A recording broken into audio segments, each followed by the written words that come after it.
এই মুহূৰ্তত মেট্ৰিক আৰু হাই ছেকেণ্ডাৰী পৰীক্ষাৰ্থীসকলক জনাব বিচাৰিছোঁ গুৰুত্বপূৰ্ণ খবৰ। ইতিমধ্যে CBSE দ্বাদশ শ্ৰেণীৰ পৰীক্ষাৰ ফলাফল ঘোষণা কৰিলে।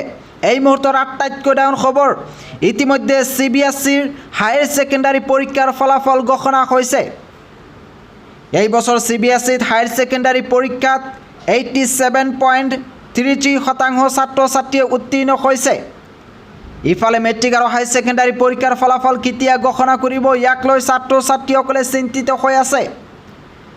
কিছুদিন পূৰ্বে অসমৰ শিক্ষামন্ত্ৰী ডক্টৰ ৰণোজ পেগুৱে কৈছিল, মেট্ৰিক পৰীক্ষাৰ ফলাফল CBSEতকৈ আগতেই দিয়া হ'ব।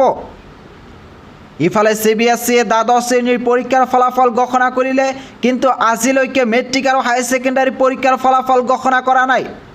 ইয়াক লৈ ছাত্ৰ ছাত্ৰীসকলে চিন্তিত হৈ আছে। আজিলৈকে সেবা নাইবা আছেক বৰ্ডৰ ফালৰ পৰা মেট্ৰিক আৰু হাই ছেকেণ্ডাৰী পৰীক্ষাৰ ফলাফলক লৈ কোনো ধৰণৰ নটিফিকেশ্যন দিয়া নাই। এই বছৰ মেট্ৰিক আৰু হাই ছেকেণ্ডাৰী পৰীক্ষাত অধিক সংখ্যক ছাত্ৰ ছাত্ৰীয়ে ফেইল কৰাৰ সম্ভাৱনা আছে। অনুমান কৰা হৈছে এই বছৰ মেট্ৰিক আৰু হাই ছেকেণ্ডাৰী পৰীক্ষাত প্ৰায় 50% ছাত্ৰ ছাত্ৰীয়ে উত্তীৰ্ণ হ'ব আৰু 50% ছাত্ৰ ছাত্ৰীয়ে ফেইল কৰিব। এই বছৰ হাই ছেকেণ্ডাৰী পৰীক্ষাৰ ইংৰাজী প্ৰশ্ন কাকত আৰু মেট্ৰিকৰ অসমীয়াৰ প্ৰশ্ন কাকতৰ লগতে বহুকেইটা প্ৰশ্ন কাকত বহুত টান হৈছিল। ছাত্ৰ ছাত্ৰীসকলে প্ৰশ্নবোৰ ভালদৰে ধৰিব পৰা নাছিল আৰু পৰীক্ষা ছাত্ৰ ছাত্ৰীসকলে ভালদৰে লিখিব পৰা নাছিল। সেইকাৰণে এই বছৰ ধাৰণা কৰা হৈছে মেট্ৰিক পৰীক্ষাত অধিক সংখ্যক ছাত্ৰ ছাত্ৰীয়ে ফেইল কৰিব।